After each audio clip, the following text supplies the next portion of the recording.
I think what they're looking from me is the same thing that they're looking from Speaker Boehner and Harry Reid and everybody else, and that is that we act like grown-ups. And when we are in negotiations like this, that everybody gives a little bit, compromises a little bit, in order to do the people's business. President Obama on Tuesday there making a rare appearance in the White House briefing room and commenting on the big story of the week, the budget battle and the threat of a government shutdown. So when the president takes to a bully pulpit like that, how do the media treat it? Well, we've been watching it nonstop. Every single night, we wait for the president to come out. You know, I thought it was the Congress's job to pass the budget, but it's interesting to me, and I think to many in the media, that the president is inserting himself in this process.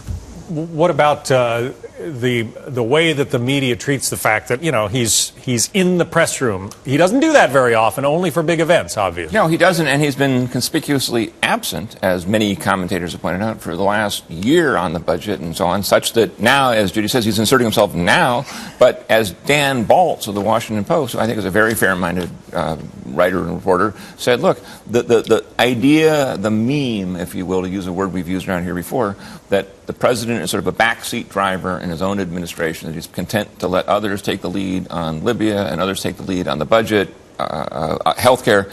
I think that is settling in, and I think it's hurting his image among the chattering classes. Cal, take a look at USA Today's big headline from, I think this was Wednesday. Right. The GOP's gamble. That seemed to be the theme of the week. There it is. This is indicative, though, that headline and so many others, of what the game is for the media. During an election year, it's who's up, who's down. It's the horse race. Who benefits from a government shutdown and who doesn't? We never get below this combat that we are constantly into the real substantive issues. There are real important issues in this debate. Can we go on spending as if there is no tomorrow? What can be reasonably cut?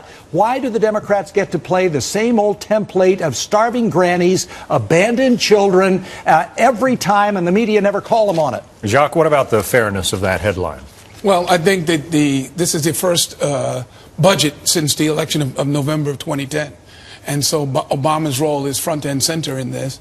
And I think there is some legitimacy to the contention that the Democrats and the Republicans have been spending as if there's no tomorrow. And to immediately put on the brakes and at the same time announce a $4 trillion deficit plan, I think the GOP sent out mixed signals and the media couldn't handle it. Yeah, in the timing is everything column, Jim, this is the week that President Obama announced he is running for re-election. Did the media give that its due, given everything that's going on? Or did they say that, gee, he's busy playing politics in the most literal sense, running for his own re-election campaign in the middle of this? I mean, he does seem to get a break. When it's time for him to go on vacation, they say, well, of course he has to take a vacation. When it's time for him to run his political operation, well, of course he's got to do that. And the budget and deficit and the spending, as Cal alluded to, kind of come in behind those. He went to Philadelphia for that stop there. He then went to New York to meet with Reverend Al Sharpton, and yet things were not exactly going well in Washington. Right. Well, did the media pay attention? He absolutely, and he had to cut the Sharpton meeting short and race back to appear once again to be engaged in the process, and of course he is. But you know, the announcement struck many commentators, even those who were for him, as kind of very subdued and under key, low key. There was also very patriotic themes being echoed: the church, the farm, the flag. We're going to see lots of those. But what there wasn't was much talk about the economy or his role in the economy. So I think he sees the polls too. Right. This was a dual rollout announcement, and I think it's a preview of coming attractions with the increased use of the social media in this next election campaign. On the one hand, there was a very slickly produced, as Judy said, with some of those images that harken back to Reagan Morning in America, where they had every race and class group, including the white guy at the end who seemed to be an independent, who said, well, I don't really like all of Obama's policies, but I think he's got great character and I like him. And then his call is for trust him, yes. And then his call to the Democratic activists where he said, go out and support health care and the stimulus, which the polls show are very unpopular with the majority of voters. So we got a two-track opening campaign. He mentioned social media, and last week we talked about the fact that Robert Gibbs, the president's former spokesman, is being wooed by Facebook. Now all of a sudden this week we find out that Facebook wants to host a town hall meeting with the president.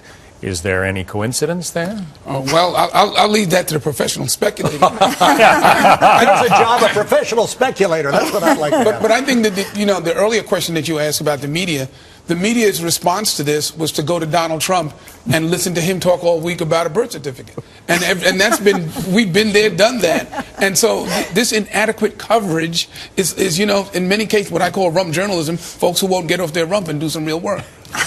Cal, you That's agree? a good point. No, that's absolutely a good point. We seem to go, whether it's shark attacks or Donald Trump, we go to the most outrageous comment, whatever it is, and we focus on that. And again, we get away from the substance of the discussion. The Republican House members are raising legitimate issues about the deficit, about the debt, but we can't get a real debate going on it because of all of the talking points in the focus group comments. And meanwhile, the president, as you suggested, John, is zeroing in on what's really important, which is getting reelected, and using Facebook. He's got this new widget there that says "I'm in," and these are all your friends in too. That's a little action item there. While other people are arguing substance and other people are arguing optics, he's focused on getting 100 million people signed up on Facebook to be for him. There was one piece, and I didn't see a lot of coverage on it, Judy, that suggested the timing had more to do with the fact that the second quarter of fundraising begins, and he gets in right at the beginning of it, and the fundraising rules and so forth. Therefore, he can take maximum advantage in this second quarter. Yes, and since we all know now, they've set the stage for the fact that this is likely to be a billion-dollar campaign. I mean, that's just shocking money, even in Washington, $1 billion. And it's going to go on and on and on because he has chosen to announce, because of these rules, so early. There's going to be a lot said about this. I don't know how much more we're going to be able to say by the time it's over. We'll have a lot to talk about on this program. It's time for a break, but first, check out our new website. You can keep an eye on the big media stories in the watch list section and go behind the scenes and listen to the discussion we have in our studio during the breaks. Always very interesting.